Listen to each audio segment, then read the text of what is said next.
Could I believe in what my eyes cannot see?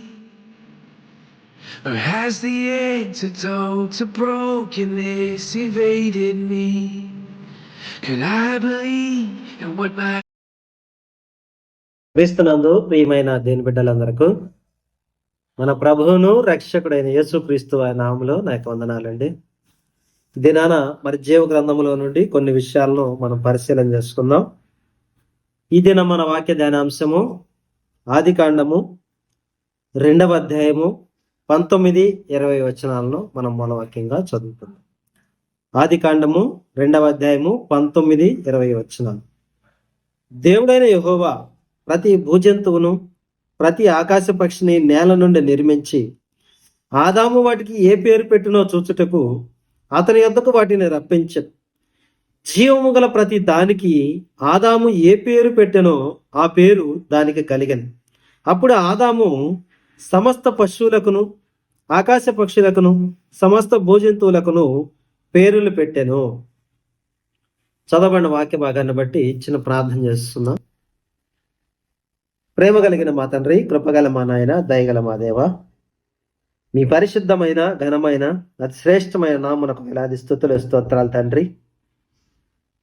ఈ యొక్క మధ్యాహ్న కాల సమయంలో మీ యొక్క సత్యవాక్యాన్ని తండ్రి మేము ధ్యానించుకొని ఉండగా ప్రభా, మీ యొక్క వాక్యంలో ఉన్న మర్మములను పరిశుద్ధాత్మ దేవుని ద్వారా మాకు బోధించి దాని ద్వారా మేము స్థిరపడటానికి, నిలబడటానికి, బలపడటానికి సహాయాన్ని దయచేయమని మళ్ళీ వేడుకొంచున్నాం.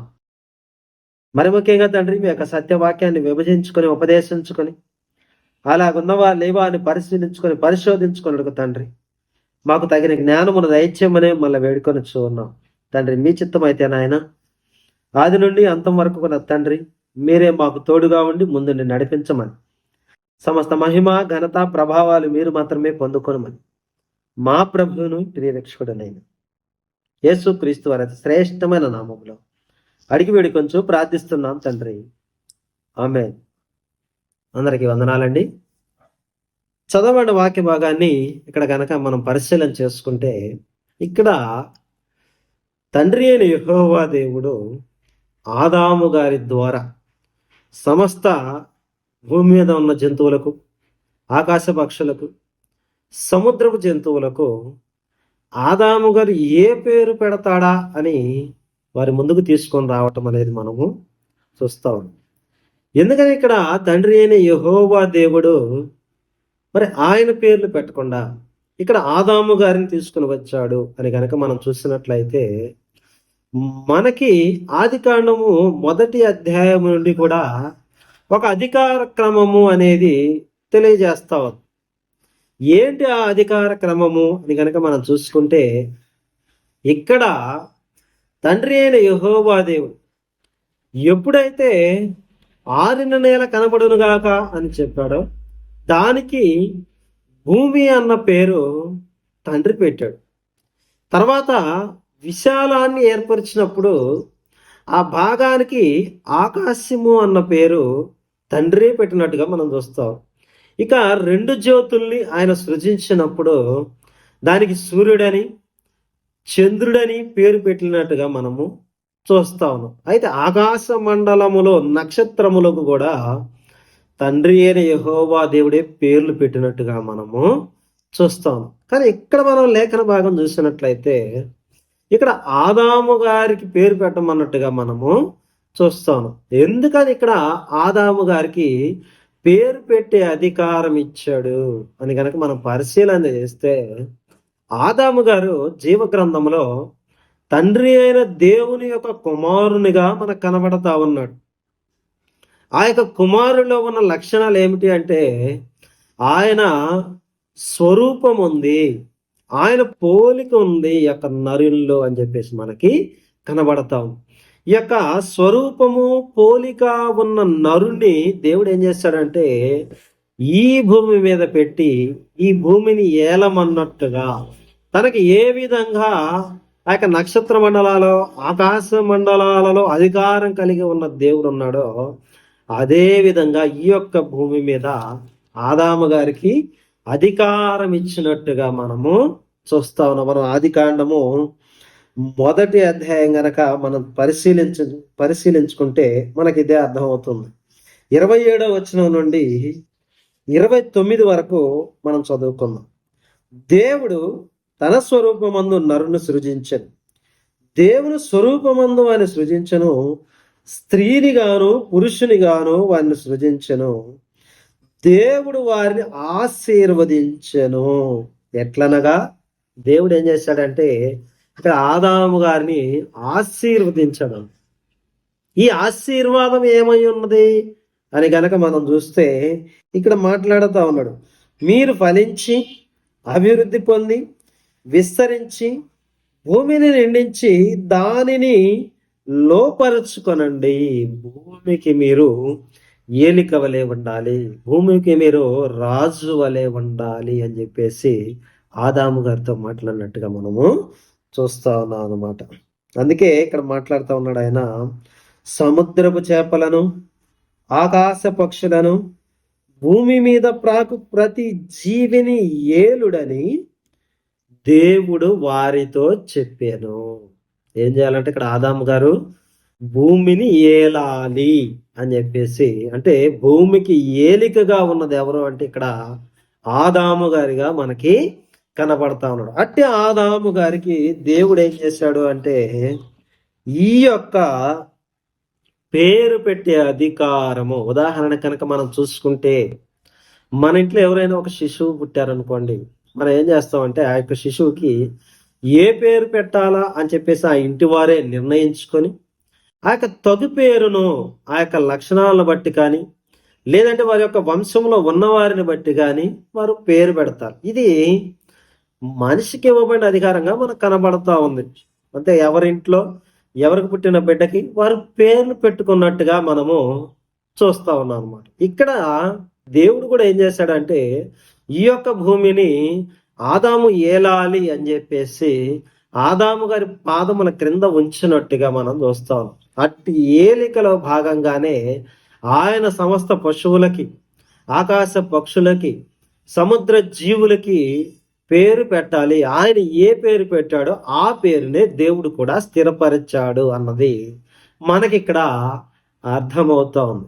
అయితే ఎప్పుడైతే మరి ఆజ్ఞాతిక్రమము అనే పాపము ద్వారా తినవద్దన్న పండు తిని వారు దేవునికి వ్యతిరేకులయ్యారో, దేవుని యొక్క ఆజ్ఞను మీరారో, అప్పుడు వారి యొక్క భూమి మీద ఉన్న సర్వాధికారాన్ని కోల్పోయారు.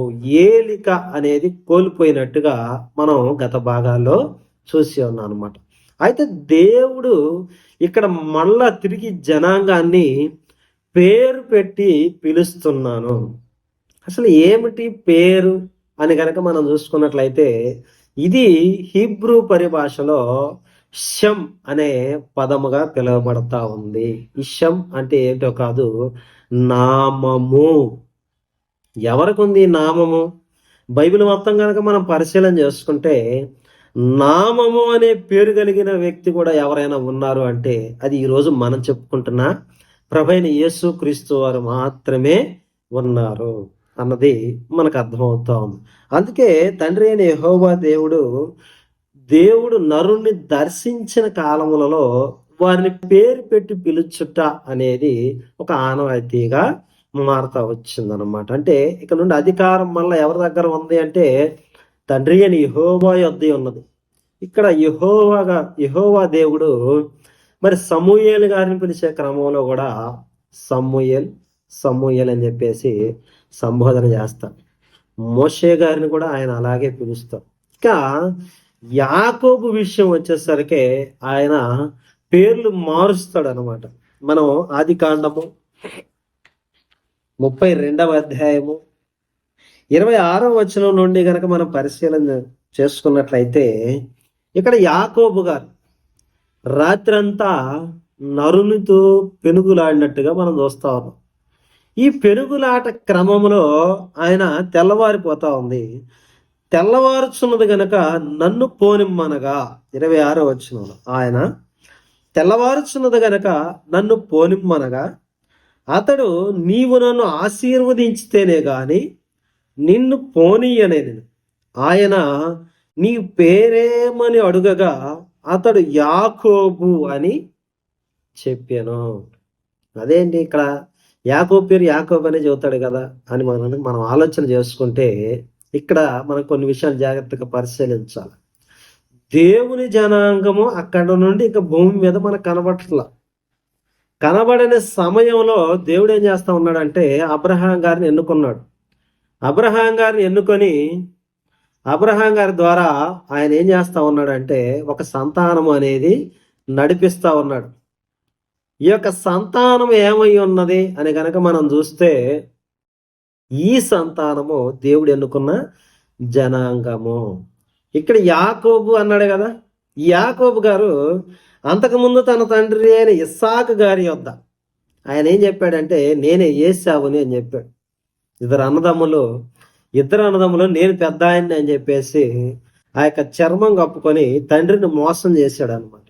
తండ్రిని మోసం చేసిన కారణాన ఆయన ఏం చేశాడంటే ఆ యొక్క ప్రాంతం నుండి పారిపోతూ తన యొక్క మామ దగ్గరికి లాబాన్ దగ్గరికి వెళ్ళే కార్యక్రమంలో ఈయన ఏం చేశాడంటే ఒక రాత్రి ఒక చోట ఉన్నట్టుగా మనము చూస్తా ఉన్నాం. అయితే ఇక్కడ మనం ఆలోచించవలసి ఉంది. అంతకుముందు ఈయన పేరేమని చెప్పాడు? యోసేపు అని చెప్పాడు. తడివి చూస్తేనేమో యోసేపు, స్వరం వింటేనేమో యాకోబు. కానీ ఇక్కడ ఆయన ఏం చెబుతున్నాడంటే నేను యాకోబునే. అంటే మోసం చేసిన ఈ యాకోబు గారు తిరిగి మళ్ళా తన నిజ స్థితిని దేవుని దగ్గర ఒప్పుకున్నట్లుగా మనము చూస్తున్నాం.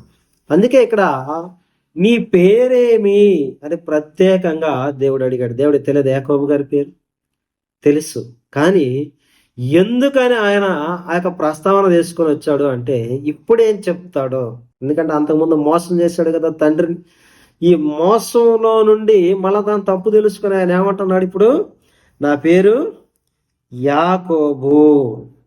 యాకోబు అన్నప్పుడు ఆయన ఏమంటున్నాడంటే అప్పుడు ఆయన నీవు దేవునితోనూ మనుష్యులతోనూ పోరాడి గెలిచితివి గనుక ఇక మీదట నీ పేరు ఇశ్రాయేలే గాని యాకోబు అనబడదని చెప్పాను.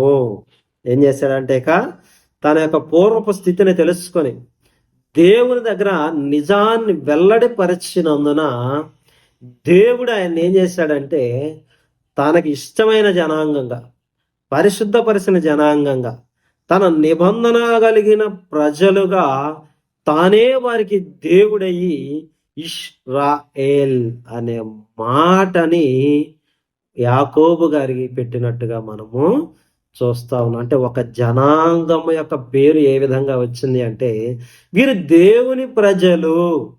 మనం నిర్గమకాండంలో కూడా అదే చూస్తా ఉన్నాం. ఇశ్రాయేలు నా జ్యేష్ఠ కుమారుడు అని చెప్పేసి ఫరోతో మాట్లాడతాడు అనమాట. అంటే ఎప్పుడైతే తన కుమారుల్ని యొక్క ప్రాంతం నుండి పోనివ్వలేదో మీ యొక్క జ్యేష్ఠ కుమారులు కూడా నేను హతమారుస్తాను అని చెప్పేసి దేవుడు ఆ యొక్క తెగులును చూపించినట్టుగా మనము చూస్తా ఉన్నాం.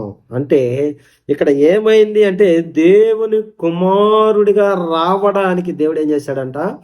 పరిశుద్ధపరిచాడు. దాన్నే ఇశ్రాయేల్ శుద్ధీకరించి పరిశుద్ధపరిచి వారికి నిబంధననిచ్చి ఆ నిబంధనకి తానే దేవుడై ఉన్న కారణాన ఇశ్రాయేలు అనే పేరు పెట్టారు అనమాట. అందుకే మనం యెషయా గ్రంథం చూసేటప్పుడు నిన్ను పేరు పెట్టి పిలుస్తున్నాను అని దేవుడు మాట్లాడుతాం. అంటే నామం పెట్టి పిలుస్తున్నాను. ఏంటి ఆ నామము అంటే పరిశుద్ధత, నా జనాంగము, నా జ్యేష్ఠ కుమారులు అన్నది మనం చూస్తా ఉన్నాం. మనం సరే యెషయా గ్రంథము 43వ అధ్యాయము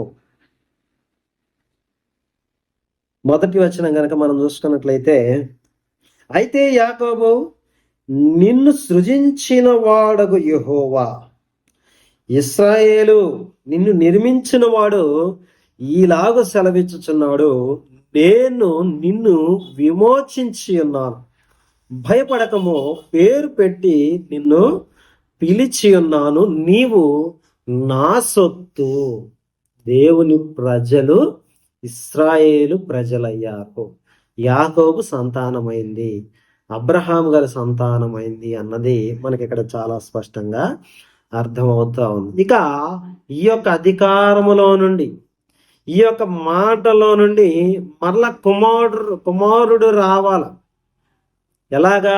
ఆదాము గారు కోల్పోయిన అధికారం ఉంది కదా, ఆ అధికారాన్ని తీసుకొని రావాలి కదా. ఇదే మనము క్రొత్త నిబంధనలో చూడబోతా ఉన్నాం. మత్తయి సువార్త 16వ అధ్యాయము 13 నుండి ఈ విషయాల్ని మనం చూస్తా ఉన్నాం. అక్కడ కూడా ప్రభువైన యేసు క్రీస్తు వారు సంఘానికి తన యొక్క పేరు పెట్టినట్టుగా మనం చూస్తా ఉన్నాం. ఈ యొక్క అధికారాన్ని పొందుకున్నట్లుగా మత్తయి సువార్త 16వ అధ్యాయము 13 నుండి. యేసు ప్రభు వారు ఫిలిప్పుదైన కైసరయ ప్రాంతములకు వచ్చి, మనుష్య కుమారుడు ఎవరని జనులు చెప్పుకొనుచున్నారని ఆ యొక్క శిష్యులను అడుగుతారు. అంటే అప్పటికే యేసు క్రీస్తు వారు ఏం చేశారంటే సువార్త పరిచర్య చేస్తున్నారు. ఎక్కడి నుండి అంటే మనకి మత్తయి సువార్త 5వ అధ్యాయం నుండి కొండ మీద ప్రసంగం దగ్గర నుండి కూడా క్రీస్తు వారి యొక్క కింగ్డమ్ ప్రోగ్రామ్, అంటే ఆయన యొక్క రాజ్యము అనేది ఏ విధంగా ప్రారంభించుకోవాలో ఒక్కొక్క మెట్టు ఆయన అధిగమించుకుంటా వస్తాడు. దానిలో ప్రాముఖ్య భాగము పరిచర్య, రెండవది స్వస్థతలు, మూడవది మహిమలు. ఇవన్నీ కూడా వాళ్ళకి ఆయన చూయించుకుంటా వస్తాడు. తర్వాత ఏం చేస్తాడంటే రాజ్యమును గుర్చిన ఉపమానాలు బోధిస్తాడు వాళ్ళకి.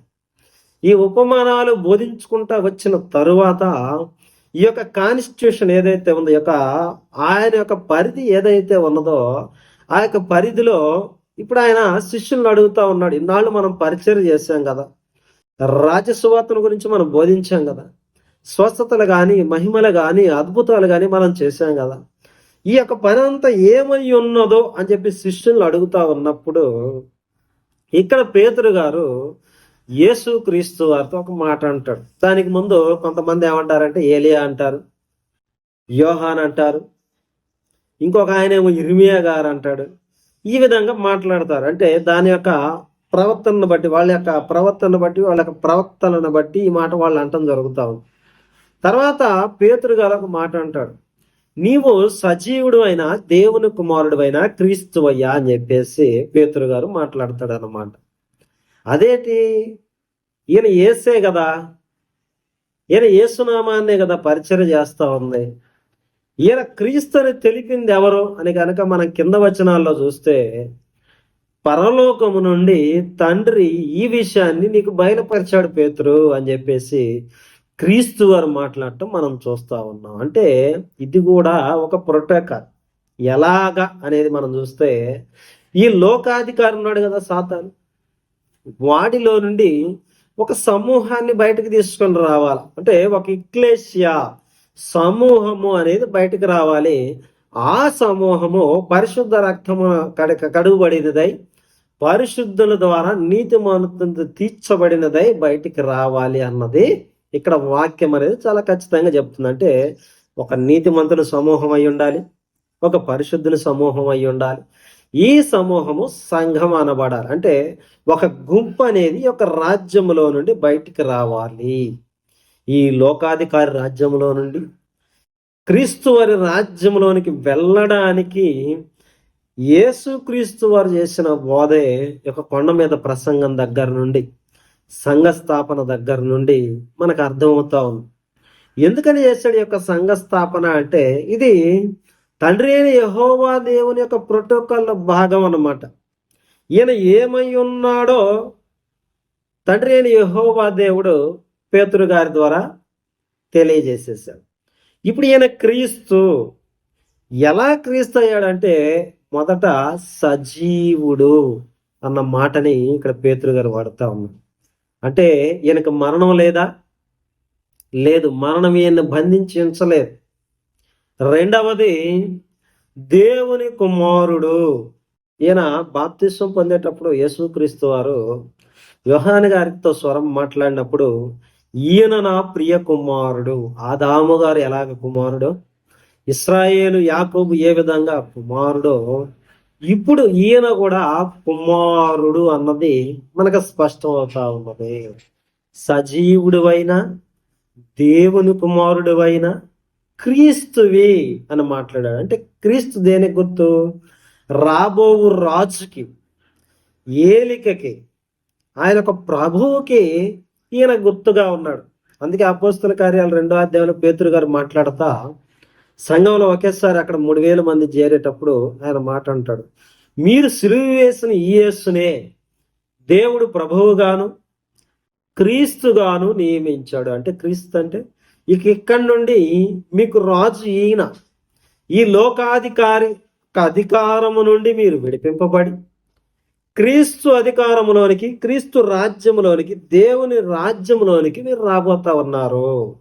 ఇది దేవుని ప్రణాళిక దానియేలు గారి ద్వారా చెప్పబడతా ఉంది. దానియేలు గ్రంథము 2వ అధ్యాయంలో ఈ మాట చెప్పబడతా ఉంది. ఇప్పుడు ఈ యొక్క రాజ్యములోనికి రావాలి, ఈ యొక్క అధికారం అనేది రావాలి అంటే ఈయన ఏమై ఉండాలి అంటే మొదట సజీవుడై ఉండాలి. ఆదాము గారు కోల్పోయిన జీవము మళ్ళా తిరిగి రావాలి. దేవుని కుమారుడై ఉండాలి. ఆదాము గారు ఏ విధంగా ఆ యొక్క అధికారాన్ని కోల్పోయాడో దాన్ని తీసుకొని ఉండాలి. ఇక మూడవది ఈయన క్రీస్తు. మళ్ళా ఈయన ఏలిక అనేది ప్రారంభం కావాలి. ఇది ఎలా యేసుక్రీస్తు అని భూమి మీద ఉన్నప్పుడు వారికి చూపించారు అని కనుక మనం చూసినట్లయితే, ఒకనాడు శిష్యులను యేసుక్రీస్తు వారు సముద్రంలో వెళ్తా ఉంటారు. వెళ్ళేటప్పుడు అలల చేత రేపబడి పెద్ద తుఫాను గాలి అనేది వస్తుంది. ఇలా వచ్చినప్పుడు ఆయన నిద్రపోతా ఉన్నప్పుడు ఈ శిష్యులు అడుగుతారు, అయ్యా నశించుచున్నాము, నీకు చింత లేదా అని అడిగినప్పుడు ఆయన వెంటనే ఏం చేస్తాడంటే వాళ్ళని గద్దించి ఆ యొక్క గాలిని కూడా గద్దిస్తాడు అనమాట. ఆ గాలి అనేది ఈయన గద్దింపుకు లోబడతా ఉంది. ఇక మార్కు సువార్త 11వ అధ్యాయం ప్రకారం కనుక మనం చూసుకున్నట్లయితే, కపెర్నహూములో ఆయన ఏం చేస్తాడు అంటే ఒక అంజూరపు చెట్టుని చేపిస్తాడు. సాయంత్రం వచ్చేసరికల్లా ఆ చెట్టు ఎండిపోయి ఉంటుంది భూమి మీద. ఇక మనం చూస్తే ఆ శిష్యులు చూసి, అయ్యా చెట్టు పొద్దు నువ్వు చెప్పించావు కదా, ఇది ఎండిపోయింది అని చెప్పేసి మాట్లాడతారు. వాస్తవానికి చెట్టు ఇన్స్టెంట్గా అప్పటికప్పుడు ఎండిపోతుందా? లేదు, కొంత టైం అనేది పట్టుద్ది. కానీ క్రీస్తు వారి మాటకు ఈ భూమి లోబడింది అన్న అర్థము మనకు అక్కడ అర్థం అవుతూ ఉంటుంది. ఆకాశంలోనే కానీ, భూమి మీదే కానీ, సముద్రం మీదే కానీ ఆయన యొక్క ఆధిపత్యం అనేది చాలా స్పష్టంగా ఆయన కనపరిచాడు. ఆయన ఏలిక అయ్యాడు అన్నది మనకు అర్థమవుతుంది. కాబట్టి ఆయన అక్కడ ఏం చేస్తున్నాడు అంటే, మరియు నీవు పేతురువు, ఈ బండ మీద నా సంఘమును కట్టుదును. అంటే కింగ్డమ్ ప్రోగ్రామ్ అనేది ప్రారంభమవుతుంది. రాజ్యము అనేది ఒకటి ప్రారంభమవుతుంది. అది ఈ లోక సంబంధమైనది కాదు. ఇది మనం గమనించుకోవాలి. ఆ రాజ్యం ఏంటంటే ఈ లోక సంబంధమైనది కాదు. ఈ లోక సంబంధమైన రాజ్యం అయితే అది సాతాంది అన్నది మనం గత వారం చూసాం. ఇప్పుడు కనుక మనం చూసినట్లయితే ఇది క్రీస్తు వారి రాజ్యానికి ప్రారంభము. తండ్రి అయిన యెహోవా దేవుని యొక్క సంకల్పములో ఆయన ఒక రాజ్యం స్థాపిస్తాడు కదా. చేతి సహాయం లేకుండా తీయబడిన రాయి ఉంది కదా, ఆ రాయి ద్వారా స్థాపించబడే రాజ్యమే క్రీస్తు వారి యొక్క రాజ్యము. ఇప్పుడు దీనికి పేరు పెట్టే అధికారము ప్రభు అయిన యేసు క్రీస్తు వారికి ఉన్నది అని చాలా స్పష్టంగా మనకి అర్థమవుతా ఉంది. ఎందుకంటే లేఖనములు ఆయన అయి ఉన్నాడు, ప్రవచనములు ఆయన గురించి బోధించినవై ఉన్నాయి. కానీ ఇక్కడ ఈ దినాన మనం గనక చూసుకున్నట్లయితే అనేకులు ఇదిగో మా అయ్యగారు కూడా సంఘాన్ని స్థాపిస్తున్నారు అనే వ్యక్తులు ఎప్పుడు కూడా మరి బైబిల్ ఆధారం చేసుకుని వారు మాట్లాడినట్టుగా మనం చూడట్ల. ఎందుకని? క్రీస్తు ప్రభు వారిలాగా ఆ యొక్క అధికారము ఉంటేనే వారు ఆ యొక్క సంఘాన్ని ప్రారంభం చేయాలి. క్రీస్తు ప్రభు వారి ద్వారా వాళ్ళు నిర్దోష రక్తం కలిగితేనే వారు ఆ యొక్క సువార్త అనేది చెయ్యాలి, ఆ యొక్క పరిచర్య అనేది చెయ్యాలి, వాళ్ళు ఏలికగా ఉండాలి. కానీ ఇవేవి కూడా ఈ యొక్క విశ్వాసులకు పట్టట్లేదు. ఈరోజు ఆ పేరు పెట్టు అధికారము, ఆ యొక్క అధికారి యొక్క విలువ అనేది వారికి తెలియట్లేదు.